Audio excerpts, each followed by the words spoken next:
The first hint of dawn stretched across the Montana sky, turning the frost-covered earth into a sheet of pale silver.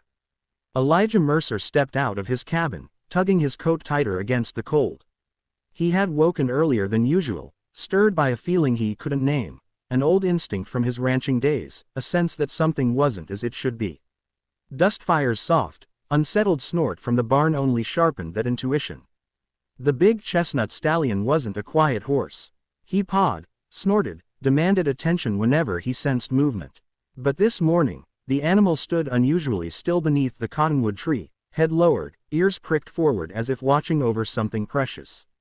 Elijah frowned, wiping his breath from the edge of his glove as he walked toward the sight that puzzled him. The prairie wind carried a faint scent of smoke, someone's dying campfire maybe, but what held Elijah's attention was the small, curled shape lying beside his horse.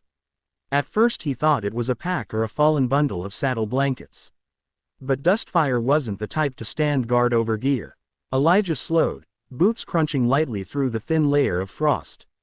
His eyes adjusted to the dim morning light, revealing a spill of tangled dark hair, the edge of a torn dress, slender fingers peeking from worn sleeves. A person. No, specifically, a young woman. She was pressed close to Dustfire's flank, as if she had trusted the horse with her life. Dustfire's breath rose in slow white clouds, gentle and warm over her sleeping form. Elijah's heart gave a twist he couldn't explain. The image dragged up a memory so deep he almost staggered from its weight. Lydia, his late wife, asleep by that very horse years ago during a long cattle run, using Dustfire's body heat to fight off the midnight chill. Lydia had laughed when Elijah panicked, insisting Dustfire would never step on someone he loved. The memory pressed against him with the sharp ache of old grief. He cleared his throat, trying to steady the sudden tremble in his chest. Whatever this woman was doing here, whoever she was, this moment wasn't meant to be a ghost dragging him back into sorrow. He stepped forward, careful not to startle either her or the stallion. The morning light brightened enough for him to study her more clearly. Her dress, once stitched with delicate lace, was torn at the hem and stained with dirt. Her boots looked like they had walked miles past their limit, the left sole partially peeled off. Her cheek rested against the frozen ground, eyelashes trembling, lips parted slightly in sleep. But what struck him hardest were the bruises, the dark, swollen mark along her jaw, another faint one across the top of her hand. Pain had chased her here. Elijah knelt slowly. Dustfire flicked his ears back in gentle warning, but didn't move away. He trusted Elijah, but more strangely, he also seemed protective of the woman. Elijah studied the stranger, wondering how she had gotten here without anyone noticing. His ranch sat miles from the nearest settlement.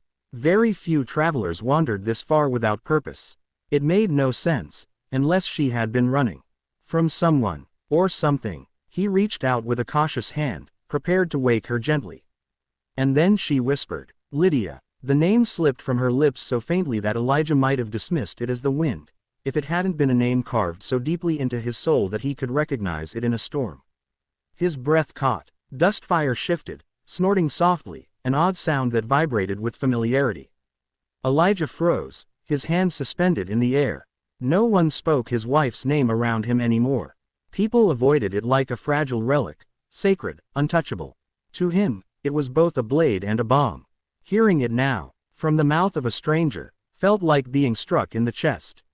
He leaned in slightly, unable to stop himself. The woman's brow furrowed, her breath uneven. She whispered again, soft and broken, "Lydia, don't leave me." A cold ripple slid down Elijah's spine. Why was this woman dreaming of Lydia? What connection could there possibly be between them? Lydia had been gentle, kind-hearted, always helping people when she could, but her world had been small. Elijah had kept her close, maybe too close, he sometimes feared. Had there been someone she saved, someone she helped, someone he had never met? Elijah's throat tightened. He placed 2 fingers gently on the woman's shoulder. The reaction was immediate. She jolted awake with a small cry, scrambling backward until her back pressed hard against the barn's wooden wall. Her chest rose and fell rapidly, eyes wide with panic. She looked like someone who expected pain, who had been conditioned to fear the moment after waking. "Easy," Elijah said softly, raising both hands in an open gesture.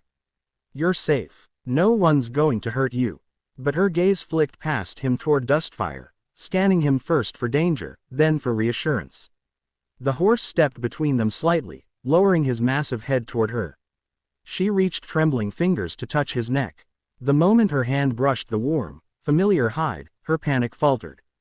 Her breathing slowed, her shoulders sank, as if the world's weight had finally eased just a fraction. Dustfire nickered softly, brushing her cheek with his muzzle. Elijah had seen the horse calm skittish foals, but never a stranger.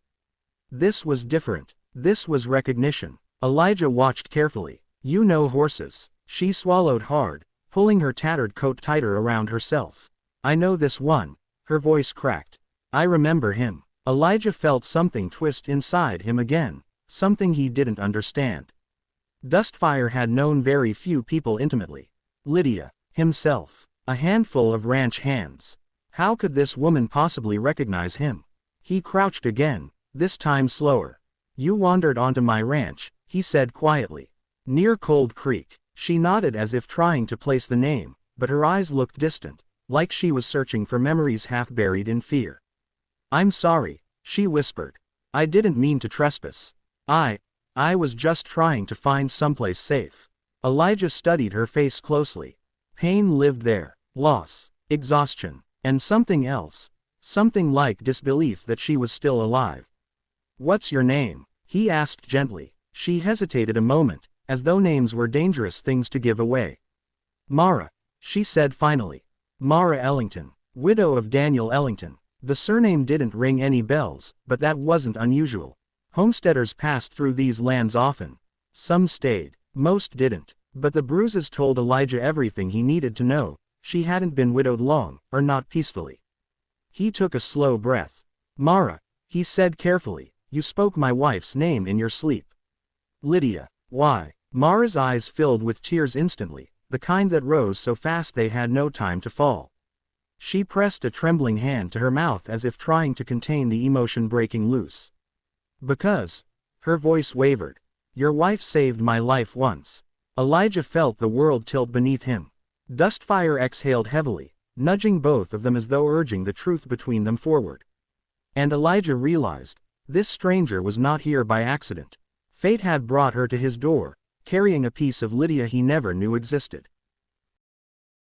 Elijah didn't move at first. Mara's words hung in the cold morning air like smoke from a dying fire.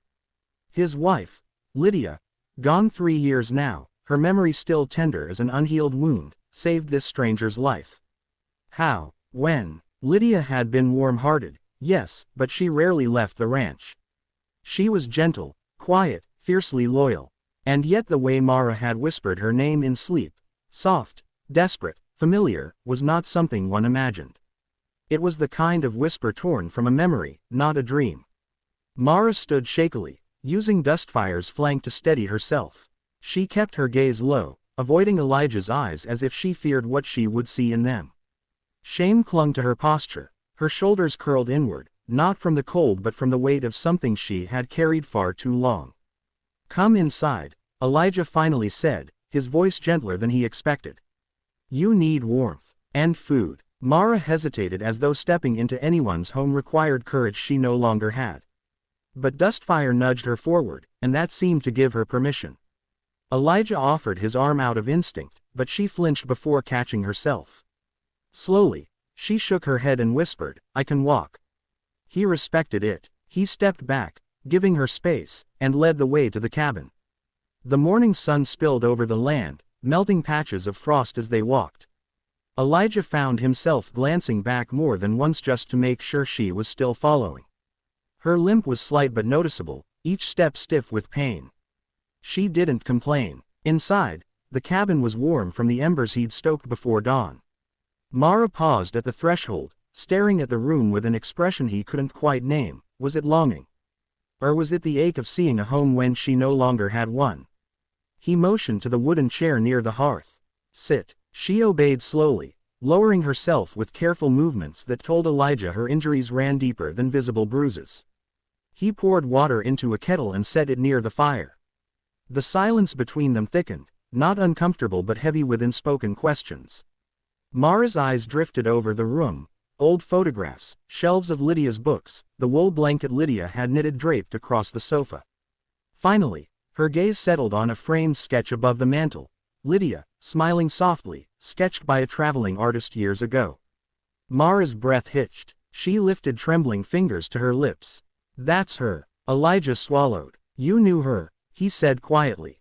Tell me how. Mara stared at the portrait as if seeing a ghost.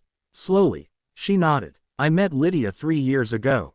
A week before she choked, unable to finish the sentence. Elijah's pulse quickened. Lydia died in an accident on the old mountain road, a fall from the ridge.